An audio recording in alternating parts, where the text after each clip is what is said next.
미래를 보는 창 JTV. 안녕하세요. JTV 제이입니다. 오늘은 지정학적 리스크가 어떻게 대응해야 하나 이 주제로 진행을 하도록 하겠습니다. 오늘도 이제 이러한 문제로 시장이 많이 요동을 쳤는데 잘 대응을 하셨기를 바라겠습니다. 이미 월요일날 제가 어떻게 대응해야 한다고 말씀을 드렸기 때문에 분명히 시장에 참여하시는 분들은 보유선이라든지 손절 라인들을 반드시 설정을 하셔서 그대로 이제 대응을 하셨을 거라고 저는 생각을 하겠습니다.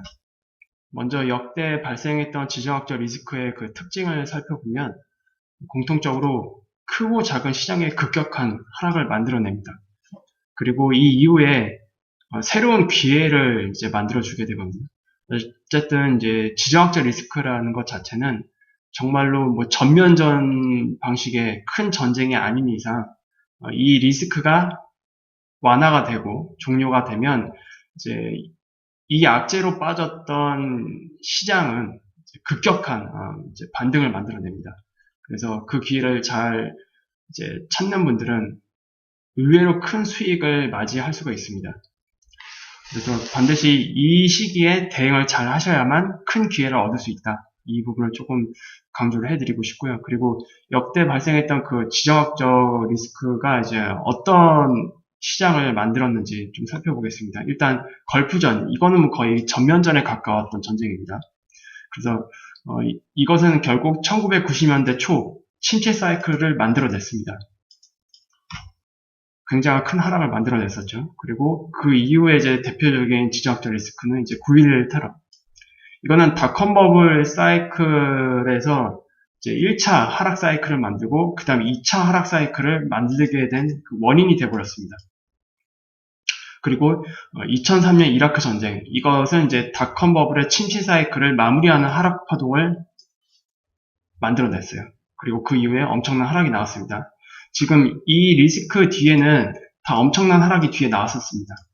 뒤에서 이제 차트에서 잠시 살펴볼게요. 그리고 이제 한반도 리스크 중에서 이제 대표적인 거는 2015년에 8월달에 발생했던 목함지뢰 사건. 이것 때문에 이제 북한과 우리나라가 굉장히 큰 대립 양상을 이제 보여줬었죠. 그래서 그때 당시 한반도 지정학적 리스크가 굉장히 크게 부각이 되면서 시장에 큰 하락이 나왔었는데 그 이후에 엄청난 큰 반등이 나왔었습니다. 그래서 이때 당시를 잠깐 볼게요. 일단 걸프전 이후는 이제 침체 사이클을 만들어냈기 때문에 이 이후에는 당연히 상승이 나왔을 겁니다.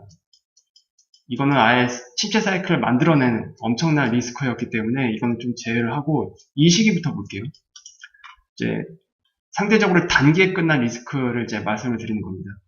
먼저 9.11 테러와 2003년 이라크 전쟁. 이때 당시에 S&P 500 선물 기준으로 보게 된다면 여기까지 하락은 2000년 닷컴 버블 침체 사이클이라고 이제 보시면 될 것 같은데 먼저 이제 2001년 9.11 테러 이때 당시가 아마 이 정도 됐을 거예요. 이 정도. 그래서 그때 당시 시장에 단기에 이만큼 급격한 하락을 만들어냈습니다. 이 폭이 잠깐 살펴볼게요. 퍼센트 단위로 보면은 약 21%였습니다. 단기에.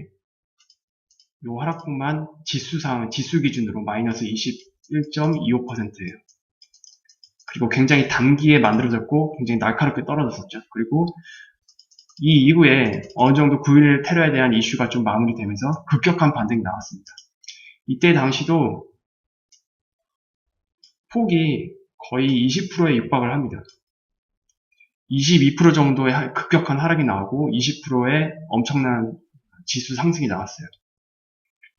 그리고 그 이후에 이제 2000년 닷컴 버블 마지막 하락 사이클 그 부분에서 나왔던 2003년 초였죠. 이 부분입니다. 이때도 마찬가지로 이 지정학적 리스크로 시장 하락을 만들어냈는데 이때 당시를 한번 살펴보겠습니다. 이때 당시의 그 하락폭은 마이너스 17%, 이때도 거의 뭐 20% 가까운 시장 하락을 만들어냈습니다. 그리고 그 이후에 이 전체 하락 추세를 돌파시키는 이제 파동이 나오면서 2000년 닷컴 버블의 그 사이클이 다 완료가 되고 이제 새로운 사이클이 진행이 됐었죠. 그리고 그 이후에는 또 단기적으로 엄청난 급반등이 나왔었습니다. 이 폭만 해도 마찬가지로 단기에 거의 20% 정도에 대한 급격한 반등이 나왔습니다. 그래서 결과적으로 이런 지정학적 리스크를 잘 대응하신 분들은 그 이후에 엄청난 기회를 맞이를 합니다. 이런 방식으로. 그리고 우리나라 시장을 한번 볼까요? 우리나라 시장은 2015년 이제 8월 달이었죠. 이때가 이제 바로 이 부분입니다. 이건 이제 코스피 200 지수 기준이거든요. 바로 이때 당시부터 이제 나왔던 하락인데, 이때도 보면은 하락폭이 단기에 거의 10% 정도, 선물지수가 10% 정도, 코스피 200 기준으로 10% 정도가 빠졌었으니까 코스닥 아마 더 많이 빠졌을 거예요. 그리고 거의 8월 말쯤에 지수의 그 바닥을 만들면서 그 뒤로 또 엄청난 급반등을 만들어냈어요. 이때 당시 우리나라 지수 기준으로 보면 14% 정도가 올라왔습니다. 다시 한번 체크를 해볼까요?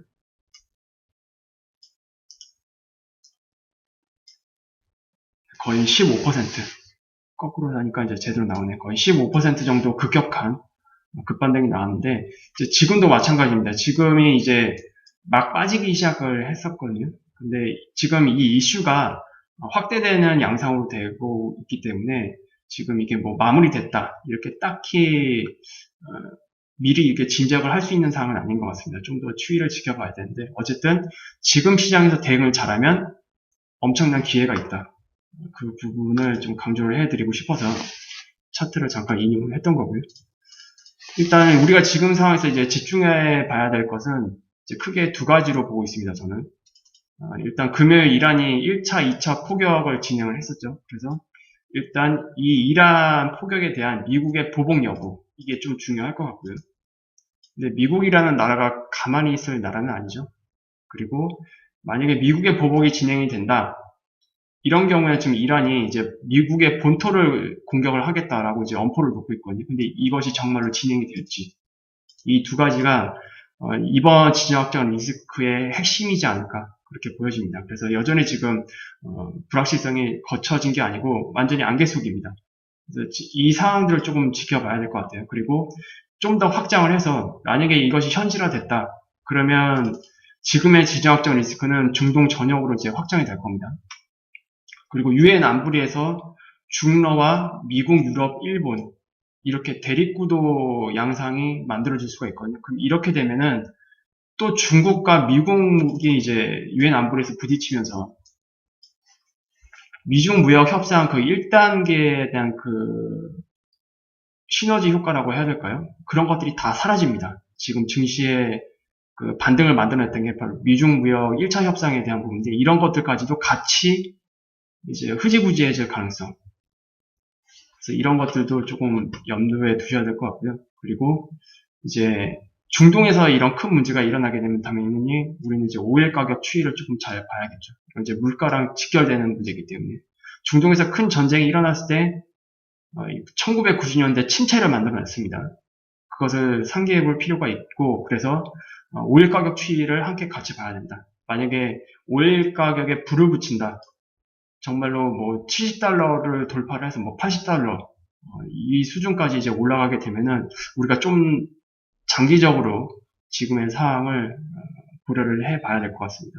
그래서 어쨌든 1차적으로 미국의 이제 공이 지금 미국으로 넘어갔잖아요. 미국이 보복을 할 것인지, 그리고 미국이 이제 보복을 하게 되면 이란이 그에 대해서 더 확대된 규모로 재보복을 할 것인지, 그리고 이런 것들이 오일 가격, 그리고 유엔 안보리에서의 4대 열강들이 또 대립구도를 만들게 되는 그런 상황들이 연출될지, 이런 것들을 함께 지켜보셔야 될 것 같습니다.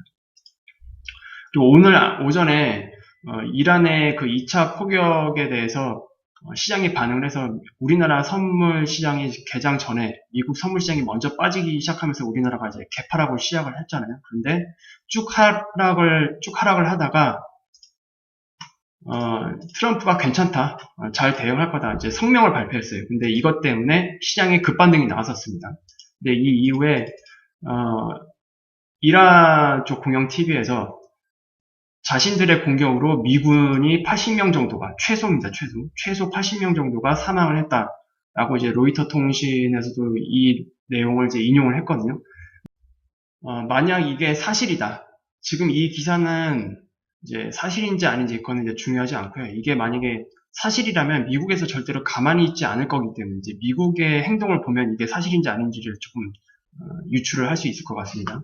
뭐 이란 주장이긴 하지만 어쨌든 미국의 다음 행동을 보게 되면 이게 사실인지 아닌지를 좀 확인할 수 있다. 이게 만약에 사실이라면 미국의 엄청난 보복이 이제 진행이 될 거고 좀 더 확전되는 양상으로 이제 진행이 될 가능성이 높겠죠. 제가 이제 크게 두 가지로 이제 나눠서 좀 말씀을 드리고 싶습니다. 일단 시장 참여자가 반드시 지켜야 될 거. 이미 제가 월요일날 말씀을 드렸죠. 이제 구독자분들 중에서 멤버십 분들은 저번 주에 이미 말씀을 다 드렸고, 그리고 이제 전체 구독자분들한테는 월요일날 제가 말씀을 드렸지만, 반드시 보유하신 종목에 대해서는 보유선 또는 손절선을 다 설정을 해 두시고 대응을 해야 된다고 말씀드렸습니다. 그리고 이번 시장에 잘 대응을 해야만 큰 기회를 얻을 수 있습니다. 저가 매수에 대한 큰 기회를 얻을 수가 있고, 그리고 지정학적 불확실성에 의한 하락 이후에는 반드시 급반등이 있기 때문에, 지난 과거에서도 그런 것들이 다 공통적으로 나타났을 거거든요. 우리가 일단 지정학적 리스크 요 내용만으로만 접근을 했을 때는 어쨌든 이 이후에는 반드시 급반등이 나올 가능성이 큽니다. 근데 지금의 이 진영학적 리스크가 좀 더 심각한 문제, 여기서 말씀드린 이런 것들, 중동 전역으로 확장되는 그런 양상으로 가게 되는 경우, 그리고 오일 가격까지 이제 급등시키는 이런 문제로 보게 된다면 우리가 좀 더 장기적인 관점으로 봐야 되고, 이것은 자칫하면 지수의 큰 하락, 우리가 생각했던 것보다 큰 하락을 만들 수도 있기 때문에, 그래서 어떤 가능성이 나오든지 간에 모두 다 대응할 자세로 시장을 지금 지켜봐야 될 것 같습니다. 그리고 섣불리 상황을 예측을 해서는 안 될 것 같습니다. 이게 중국에 대한 경고다, 북한에 대한 경고다, 이런 식으로 이제 해석하기보다는 일단 지금 나오고 있는 그것 자체로만 이제 받아들이고 시장에서 보여주는 차트의 흐름 그 자체로 대응을 하시는 게 맞는 것 같습니다. 나머지는 그 이후에 판단을 해도 늦지 않고요. 그리고 이제 시장에 참여하지 않지만 어쨌든 사회 활동을 하시는 분들, 경제 활동을 하시는 분들, 그 분들 중에서 특히 원자재 수입이 필요한 사업을 하시는 분들, 이분들은 환율 흐름에 반드시 집중을 하셔야 됩니다. 환율 흐름에 반드시 집중을 하시고 상황을 보면서 환해지를 해야 될지 말지 이거 반드시 고려를 하셔야 됩니다. 그래야 사업의 타격을 좀 최소화할 수 있겠죠. 그래서 이 내용을 조금 강조를 해드리고 싶습니다.